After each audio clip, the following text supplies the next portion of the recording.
Oi, alunos! Vamos então à nossa segunda aula de redação, tá?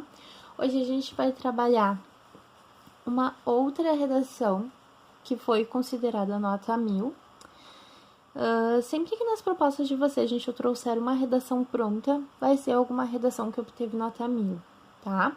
Se eu trouxer os textos motivadores, aí a gente vai estar trabalhando os prováveis temas que podem cair no Enem, tá? Essa aqui é uma outra redação que também obteve uma nota bastante alta, a nota máxima, né? Esse texto aqui, ele fala sobre publicidade infantil, tá? Ou seja, propagandas feitas para crianças. Então, vamos analisar um pouquinho a estrutura desse texto aqui, tá?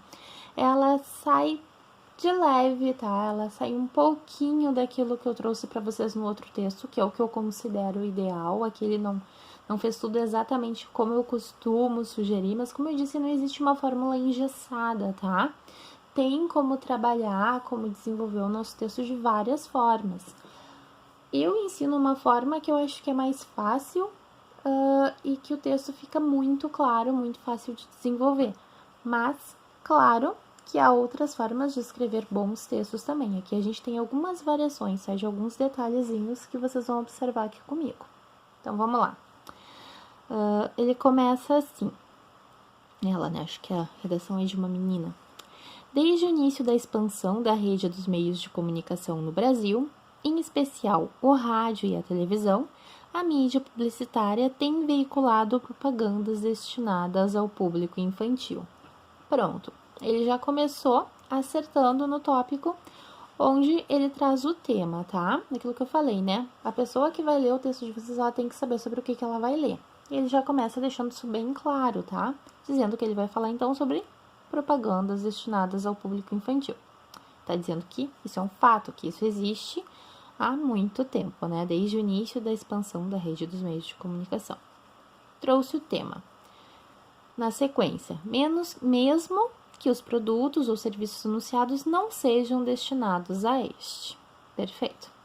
Na década de 1970, por exemplo, era transmitida no rádio a propaganda de um banco utilizando personagens folclóricos, chamando a atenção das crianças que assim persuadiam os pais a consumir. O que ele faz na sequência? Ele exemplifica o fato que ele já trouxe, tá, gente? Então, ó, eu até coloquei aqui, ó, ele não cita os argumentos na introdução, que é o que eu falo para vocês fazerem, né? Eu digo, tragam o tema, né, com posicionamento e na sequência citem os argumentos. Aqui, em vez de fazer isso, ele preferiu exemplificar, tá? Essa questão que ele estava trazendo e eles partem para o desenvolvimento dos argumentos sem citá-los. Não é o que eu recomendo, mas o caso dele aqui funcionou muito bem, tá? Também ele ganha mostrando que ele tem uma informação, né, sobre o assunto, que ele conhece o assunto. E talvez se ele tivesse ainda citado os argumentos nessa introdução, na sequência, o parágrafo dele tivesse ficado muito longo, tá? Então, dessa forma que ele fez, em vez de citar os argumentos, ele preferiu trazer um exemplo aqui e enriquecer em termos de informações o texto dele. Também é válido e ficou muito bom, tá?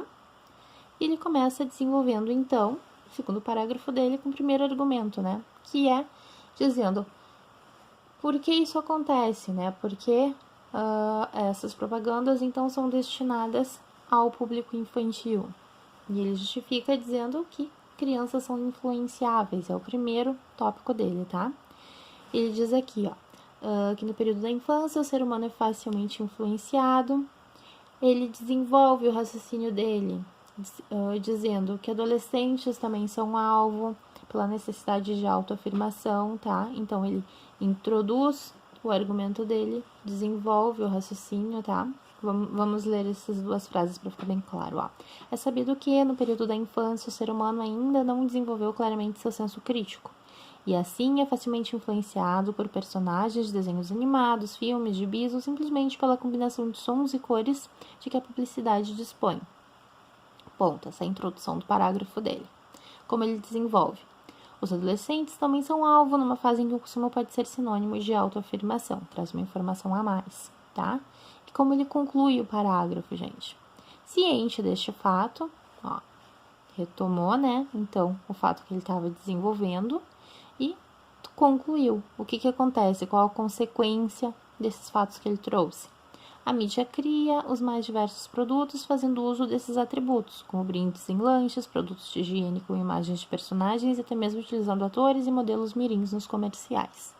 Então, aquilo que eu falei, a afirmativa do argumento desenvolve o argumento e traz as consequências daquele argumento, tá?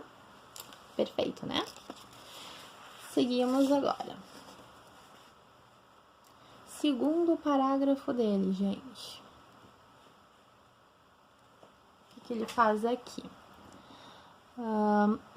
Muitos pais têm então, ó, esse então aqui, ó, tá ligando. Então, por consequência, por conseguinte, tá? Ele tá ligando, elencando um parágrafo com o outro, tá? Tá ligando eles. Então, muitos pais têm então se queixado do comportamento consumista de seus filhos. Qual é, então, o segundo argumento, né? A consequência disso, ó, apelando para organizações de defesa dos direitos da criança e do adolescente, tá? Esse é o segundo argumento que ele vai desenvolver ali. Os direitos da criança e do adolescente e das legislações, então, né, que, por conseguinte, defendem essas crianças e esses adolescentes. A questão das leis, então, tá? Esse é o segundo argumento dele, ó. Argumento 2. Leis que regularizam publicidade infantil em defesa dos direitos da criança e do adolescente. Aqui ele traz essa questão, né, da queixa dos pais e dos direitos das crianças e se envolve falando, então, da questão da legislação, ó. Mais uma vez, ele mostra que tem informação sobre esse tema. Em abril de 2014, foi aprovada uma resolução que julga abusiva essa publicidade infantil, gerando conflitos entre as empresas, as organizações publicitárias e os defensores dos direitos deste público-alvo. Falou que existe, então, uma legislação, né, desde abril de 2014, que defende as crianças. Entretanto, tal resolução configura um importante passo dado pelo Brasil com relação ao marketing infantil. Então, aqui ele se posiciona de forma bem clara, né? Dizendo, se ele diz que esse passo é importante, haver essa lei, então ele traz um posicionamento de forma clara, tá? Até então ele trazia fatos, né? Agora ele deixa o posicionamento dele mais claro, tá? Eu sugiro, mais uma vez, que o posicionamento de vocês fique bem claro lá na introdução. Ele aqui preferiu dar a entender o posicionamento dele, mas só deixar bem claro nesse momento do texto, tá? Alguns países, e aí ele conclui o parágrafo exemplificando mais uma vez, né? Ele gosta bastante de exemplificar. Alguns países cujo índice de escolaridade é maior que o brasileiro, que o do brasileiro seria aqui, né? Já possuem legislação que limita os conteúdos e horários de exibição dos comerciais destinados às crianças. Outros, como a Noruega, proíbem completamente qualquer publicidade. Então, a consequência disso nesses países foi essa, tá? E exemplificou já trazendo dados que ele conhece, enriquecendo mais o texto dele. Então, muito bom. E ele só tem 2 argumentos, tá?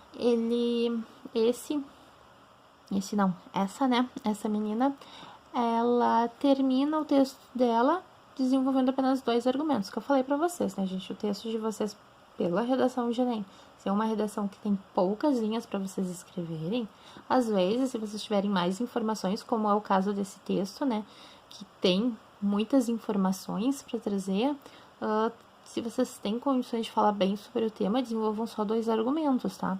Por quê? Porque os parágrafos de vocês vão ficar maiores. Só coloquem 3 argumentos, se vocês forem escrever um pouco menos sobre cada um deles, ok? Então, aqui nós temos 2 argumentos e partimos para a conclusão. A legislação brasileira necessita, portanto, lembram do portanto que eu falei para vocês, né? Conectivo conclusivo, eu vou escrever a minha conclusão, eu vou botar um elemento aqui que ligue o meu parágrafo ao texto, mostrando que eu estou concluindo, finalizando a minha ideia, tá? Então, portanto, continuar a romper as barreiras impostas pela indústria publicitária, a fim de garantir que o público supracitado, ou seja, né, adolescentes e crianças, não seja alvo de interesses comerciais por sua inocência e fácil persuasão. Aqui ele reafirma o posicionamento dele, né, para mostrar que ele está sendo coerente, tá?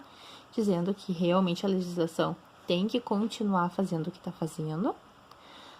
E traz uma solução, então, na sequência, né? Que a gente, então, sempre reafirma o posicionamento e traz uma solução. A solução nova, digamos, né, que ele traz é essa aqui, ó. No âmbito educacional, as escolas devem auxiliar na formação de cidadãos com discernimento e capacidade crítica. Desta forma, mais um conectivo aqui, ó. É importante que sejam ensinados e discutidos nas salas de aula os conceitos de cidadania, consumismo e publicidade. Ok? Bom, esse texto, né, a gente sai um pouquinho do nosso método, mas o nosso método não é o único que funciona. Foi uma redação que obteve nota máxima. Ele tem bastante informação, tá? É uma pessoa que com certeza domina o tema que foi proposto. Isso valoriza bastante o texto dela, tá? Valoriza bastante o texto dela. E por isso que é tão importante vocês lerem bastante sobre diversos assuntos, tá, gente? Porque isso vai valorizar bastante o texto de vocês.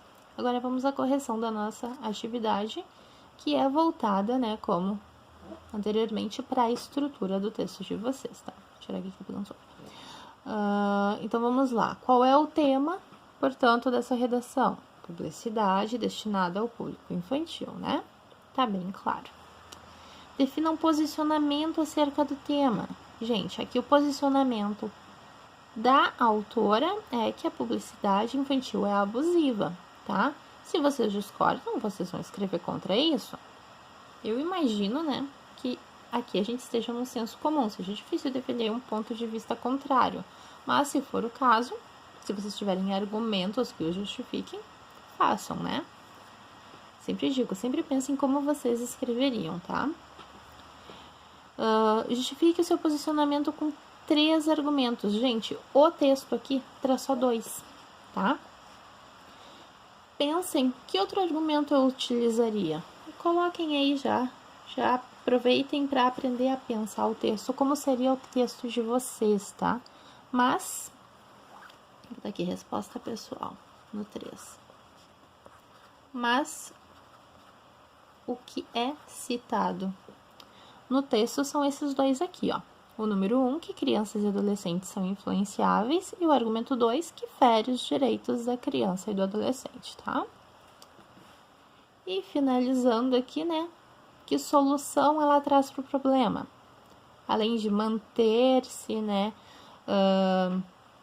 a legislação brasileira impedindo que a indústria publicitária, limitando, né, as atitudes da indústria publicitária. Além disso, né, que não é uma solução porque ela só está dizendo que deve continuar acontecendo. O que ela cita de novo ali é que as escolas devem educar seus alunos a ter senso crítico e trabalhar temas como consumismo e publicidade.